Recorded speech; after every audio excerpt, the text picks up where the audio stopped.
Hello, my fellow detectives, and you all know why we're all here. Erik Ten Hag has been sacked by Manchester United, and there are reports that Ruben Amorim will be taking over the reins.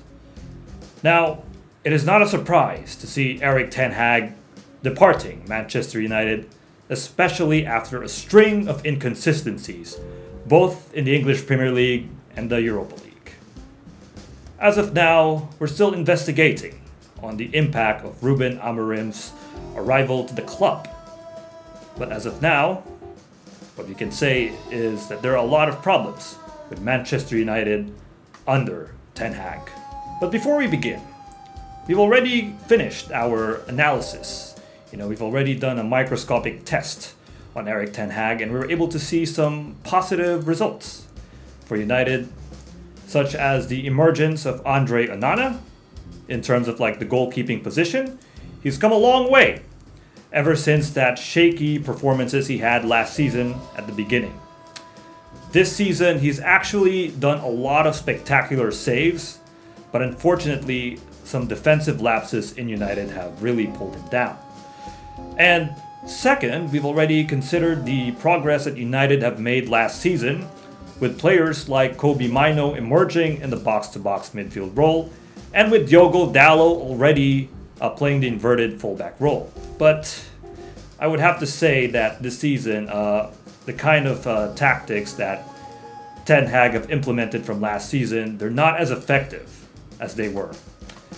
Kobbie Mainoo has been heavily hindered this season, and then Diogo Dalot in an inverted fullback position is not really a groundbreaking or a revolutionary figure, especially when comparing the likes of Trent Alexander-Arnold in terms of that inverted role.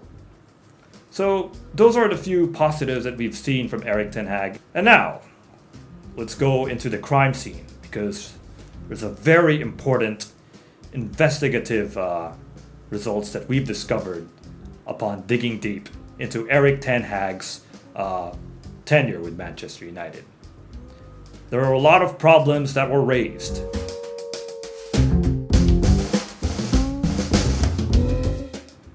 First are United's defensive deficiencies. Now, the thing about Manchester United under Ten Hag is that they actually don't have the pace for them to track back and defend. And this is a problem that's been a recurring theme for United. We've seen opposing teams like Twente and FC Porto, they just blitz past United's defense. It's very vulnerable, especially against pacey or speedy players. Now, United, when they play defense, they actually execute a high press. And teams have actually found ways to bypass this high press. At some points, United even have 4 players pursuing this high press, and that actually leaves the midfield duo quite exposed.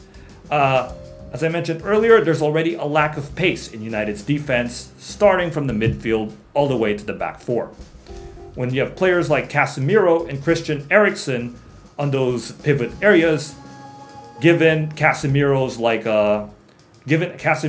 aging legs and Eriksen's defensive problems, opposing teams can just simply run past them. And it also doesn't help that United's back 4 can also be very vulnerable in that aspect as well.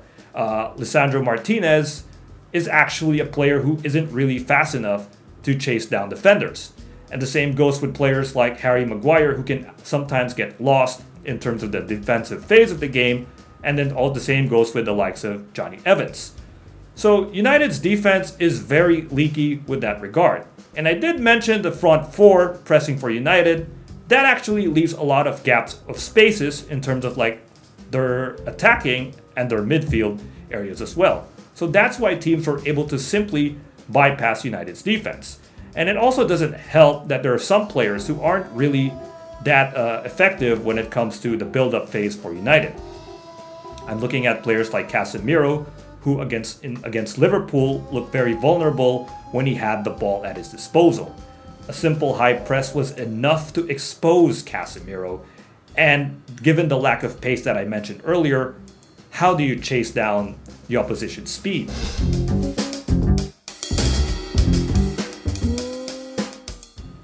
Okay, moving on from the defensive errors of Manchester United, it also translates into their offense. Now, United's XG, or expected goals, is at a double-digit ratio. But the number of goals that they produce is just way below par. And then if you look at their shot-creating actions, they can actually generate opportunities. Like, we've seen a lot of glimpses of United being able to produce some threatening attacks, especially against West Ham United. And then you see some certain moments where a single long pass from Onana, or let's say one of the center backs, and then Rashford has so much space in the open areas, and then you'll realize this could be the opportunity for United to actually, put the ball into the net. But that's not really the case, especially if you look into the goal-creating actions of United. It is definitely below par for a team that actually manages to produce some volumes of shots.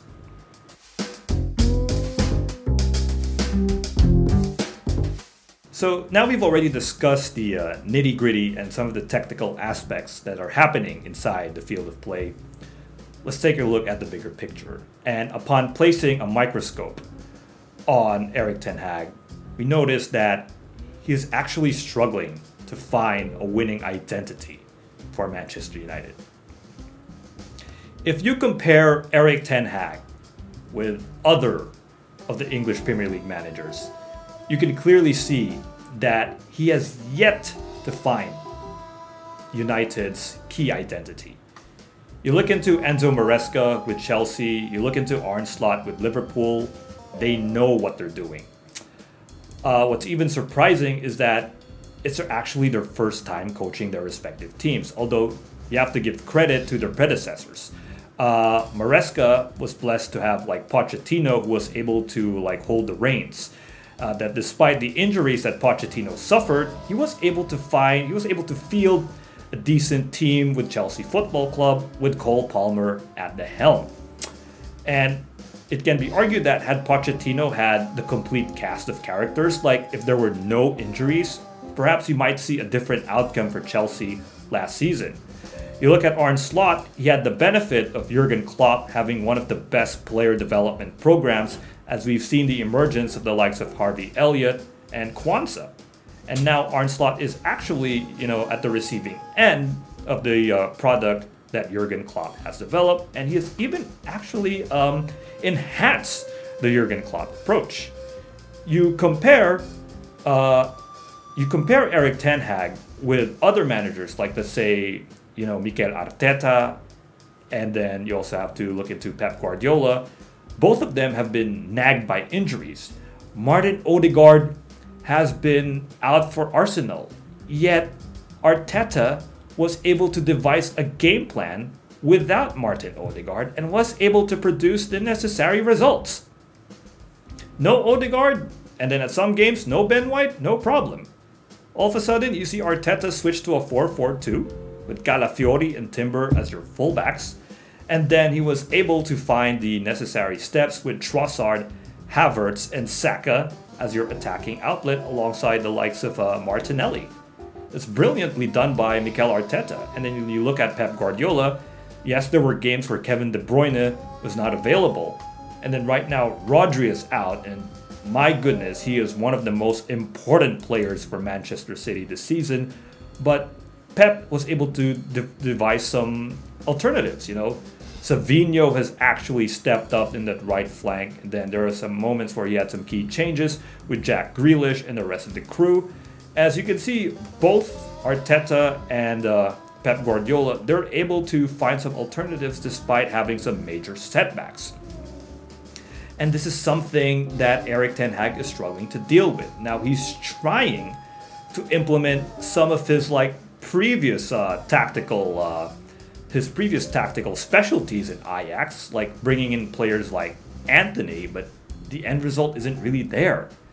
Anthony actually ends up to be one of the most disappointing players for Erik Ten Hag. Given the price tag that he has, you'd expect him to erupt or make an impact. But it seems like he's not really a priority for Ten Hag, as there are players like Garnacho and Diallo who are given more playing time compared to Anthony. And then if you look at the Joshua Zirkzee move, Joshua Zirkzee, when I watched him in Bologna, when I studied his game, he's actually a pretty solid player. His ability to support his teammates on either flank has been beneficial for Bologna. But here's the thing, all right? Is Zirkzee really the player that can address Ten Hag's problems? Because one of his problems is that there's a lack of a consistent goal-scoring threat for United, and that's been prevalent since last season. Zirkzee isn't really the player who can actually address that issue. He's really more of a player who provides that supporting presence if you watch him in his tenure with Bologna. And with Zirkzee up front, what happens is that players like Rashford and Garnacho, they're the ones who are forced to step up, and they're the ones who need to deliver that goal-scoring exploits that United desperately need. And so far, based on the outcome, it's been a mixed bag. There were some moments where Garnacho was able to puncture the ball into the net, and then there's some threatening runs from Rashford, but it's just very inconsistent. At some points they were this close to putting that ball into the net. So yeah, some problems like that persist. Now there are players like Rasmus Højlund who is actually there to address the problems, but if you look at Højlund's play style, it can be argued that he's actually more of a player who's geared towards the long run and not in the short run. There's some loopholes in Højlund's games that needs to be addressed for him to fully become a furnace striker. And because of what we're seeing right now with United, they really don't have a legitimate goal-scoring threat up front, and it's been causing them some problems this season. Not to mention, if you look at Ten Hag, there's been some inconsistencies as well for the backline that we mentioned earlier. It's still unsure what his best back four is. Is it really De Ligt or Martinez? But at some points, these two ended up being very vulnerable, as seen in that game against Porto, where De Ligt was getting bullied and outmuscled by Porto's number 9. And then you see Martinez, he wasn't able to close down the defenders the attacking players efficiently. So that creates some gaps in their defense. And then we mentioned about Harry Maguire. In the previous seasons, he's been very susceptible when he has the ball, and even if he doesn't have the ball. So it's unsure what his best gamble is in terms of the back line. Even the midfield as well is also questionable. I did mention the dilemma or the problems when you have Eriksen and Casemiro. They don't have the fresh legs or the energetic legs to go back and forth in their attacking and supporting duties. That's why United look very vulnerable against very pacey teams. And it's still unsure if there are better alternatives, like having Casemiro and Mino, despite Mino being one of those promising players. When you have a player like Casemiro, who isn't really comfortable or who looks very exposed when the ball is at his feet, just completely sucks the momentum away from Kobbie Mainoo, which we saw against Liverpool.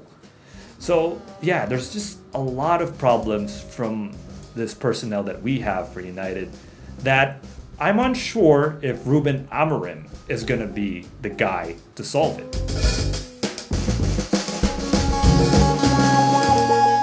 So what can Amorim do?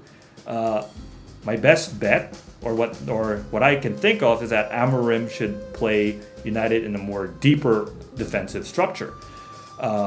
We saw this in the Community Shield, before the season began, where United played very deep, and they were able to threaten Manchester City, and they could have actually won that game, if it wasn't for those misfired shots. But United had a lot of threatening attacks against Man City when they stuck with their very defensive philosophy, and maybe that's the best solution, because that kind of limits some of the spacing problems that United had, and it also kind of diminishes the lack of pace that United have on their defensive formation.